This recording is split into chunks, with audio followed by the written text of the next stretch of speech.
Hi everyone. In this video, we will understand how we can solve such type of set. In this set, we are given that five friends P, Q, R, S, and T went to Hyderabad and bought one book each of iQuanta Cat series from among at price this, not necessarily in the same order. After reading the book, each of them sold his or her book at a at a different price among. Okay, following information is also available. तो कहीं ना कहीं ये हमारा books से related है, उसका buying and selling price given है। ओके, तो हम कुछ अपनी टेबल इस तरह से बना लेते हैं। क्या बोला गया है, the absolute difference between the buying price and the selling price of a book by any friend is denoted by x and the maximum possible value of x is 30। Means buying minus selling और हमारा selling minus buying, तो जो भी इसका maximum value आएगा वो हमारा 30 होगा। ओके, मैक्सिमम वैल्यू 30 होगा। क्यूए वॉज सोल्ड, अब देखिए क्यूए लिख लेते हैं हम, R C, L R, GK, GDP। QA was sold at a price 20 less than the price at which RC was sold। तो अगर ये A प्राइस पे जाएगा तो ये मेरा A माइनस 20 पे। The absolute difference between the buying price of GK and LR। Okay, तो अगर मैं इसे A दे दूं, इसे B दे दूं, तो ऑब्वियसली एब्सोल्यूट डिफरेंस है, तो मैं इसे मॉड में ले लेता हूँ, A minus B was same at the absolute difference between the buying price of LR and RC। तो RC को ओके मैंने यहाँ पे सेम वेरिएबल्स नहीं ले सकता, एक मिनट इसको चेंज कर देता हूँ। और इसको मैंने बी ले लेता हूँ, इसको सी ले लेता हूँ, इसको डी ले लेता हूँ। तो मेरे को बोला गया B minus C and C minus D. Okay, जो भी इसका सी माइनस डी कह सकते हैं आप, डी माइनस सी कह सकते हैं, हमें तो पॉजिटिव वैल्यू निकालना है वहां से। तो जो भी ये एब्सोल्यूट डिफरेंस है वो हमारा सेम होगा। और बोला क्या गया है, with R C having the highest buying price among the three books. तो आर सी का जो हमारा प्राइस होगा वो हाइएस्ट होगा इन थ्री बुक्स में, जो उनका बाइंग प्राइस होगा। ठीक है, none of the book was sold at a price equal to its buying price. Okay, तो buying is equal to selling price किसी का नहीं है हमारे पास। एस सोल्ड हिज बुक जी के, तो हमें यहाँ पे मिल गया कि एस हमारा यहाँ पर आ जाएगा।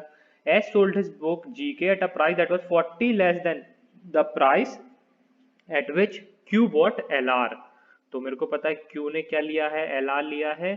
और मेरे को क्या बोला, S sold his book at a price that was 40 less than the price at which Q bought L R. तो एस सोल्ड हिज, तो ये हो जाएगा मेरा सी माइनस 40। ओके, क्योंकि S sold his book ji K at a price at 40 less than the price at which Q bought L R. और Q ने कितने में एल आर लाया है, सी प्राइस पे। ओके, तो सी माइनस 40 हो जाएगा हमारे यहाँ पे।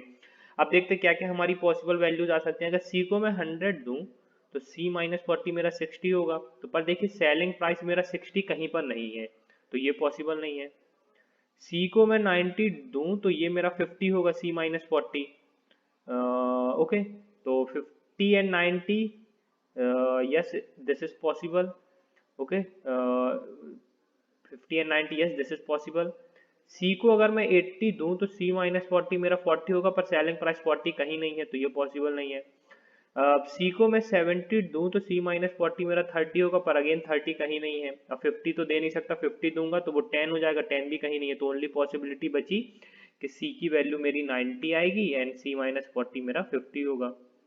तो सी की वैल्यू मेरी 90 आएगी, सी माइनस 40 मेरा 50 होगा। ये हो गया। अब मुझे इतना बोला गया था कि मेरे जो इन थ्री है बुक्स में, आर सी, एल आर और जी के, उसमें डी की वैल्यू सबसे ज्यादा होगी बाइंग प्राइस। और बाइंग प्राइस 90 से ज्यादा क्या पॉसिबल है, ओनली 100।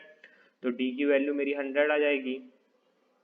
ओके, अब देखिए डी की वैल्यू मेरी 100 है और सी की वैल्यू मेरी कितनी थी, 90। तो यहाँ से एब्सोल्यूट डिफरेंस कितना आया मेरा, 10 का।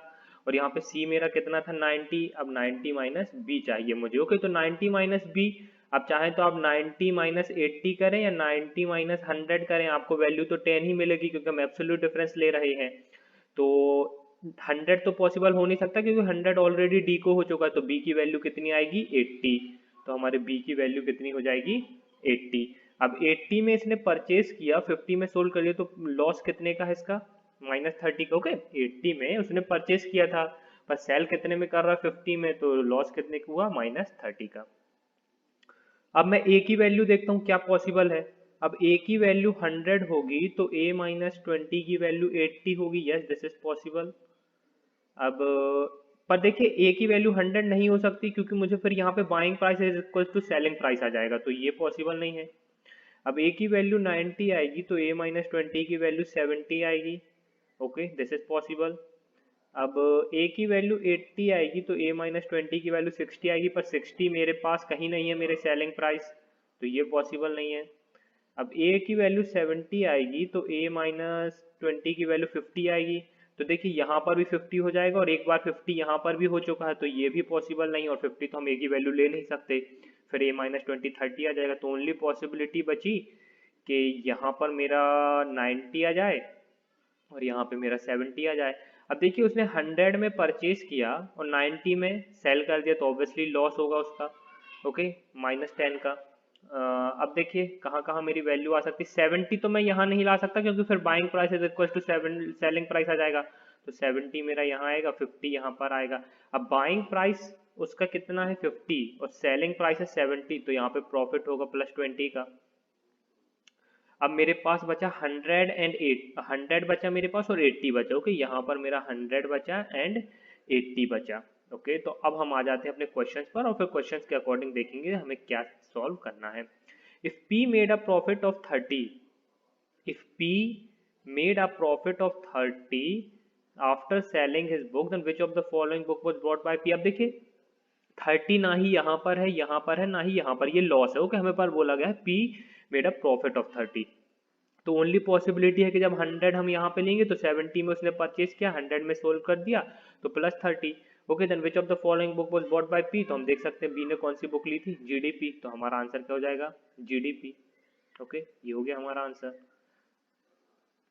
सेकेंड क्वेश्चन पर आते हैं। सेकेंड क्वेश्चन क्या बोला गया, for which of the following book the value of x is certainly not the maximum, certainly not the maximum. अब देखिए मैं यहाँ पर अगर 100 लेता हूँ तो यहाँ पे +30 हो जाएगा, मीन्स इसका मैक्सिमम पॉसिबल है, यहाँ पर भी मैक्सिमम पॉसिबल हो, क्योंकि हमें एब्सोल्यूट डिफरेंस बोला है, तो चाहे वो लॉस हो या प्रॉफिट, मैक्सिमम वैल्यू हमें फाइंड करना है, ओके। तो इन दोनों जगह पे तो पॉसिबल है, यहाँ पर पॉसिबल नहीं है, ओके। मैं इसको इरेज कर देता हूँ ताकि समझ में आए अच्छे से, एक मिनट, ओके। यहाँ पर मेरा पॉसिबल नहीं है, for which of the following book the value of x is certainly not the maximum, यहाँ पर पॉसिबल नहीं है, यहाँ पर पॉसिबल। अब देखिए मैं यहाँ पे 100 लूँ या 80, मेरा +10 आएगा या तो -10 आएगा, ओके। तो अगेन मैं कह सकता हूँ यहाँ पर भी पॉसिबल नहीं है। अब ऑप्शन देख लेते मेरा क्या क्या है, QA, yes, QA is one of the, GDP, GDP में पॉसिबल है तो ये आंसर नहीं होगा। LR, yes, LR is possibility, तो हमारा आंसर क्या होगा, both 2 and 3। For which of the following books the value of x was definitely 10? अब देखिए मेरे को पता है मैं यहाँ पे +30 ला सकता हूँ, ओके, तो ये पॉसिबिलिटी नहीं, हमें बोला गया है डेफिनेटली 10। अब देखिए यहाँ पर मेरा +10 -10 मीन्स वैल्यू ऑफ x तो 10 ही रहेगी, और साथ ही साथ मुझे पता है यहाँ पर, तो इन दोनों में से कोई मेरा आंसर होगा, आरसी और एलआर में से, जीडीपी नहीं, क्यूए नहीं, तो एलआर इज मेरा answer, okay. What was the profit earned by the seller of the book QA?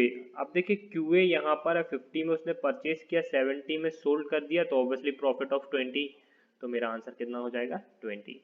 तो गाइज यहाँ पर हमारा सेट सॉल्व होता है। आप देख सकते हैं किस तरह से इस टाइप के सेट को हम सॉल्व कर सकते हैं। कुछ नहीं करना है, आपको थोड़े से वेरिएबल्स लेने थे और अपने केसेस चेक करने थे और इजिली इस टाइप का सेट आप सॉल्व कर सकते थे। Thank you guys and happy learning.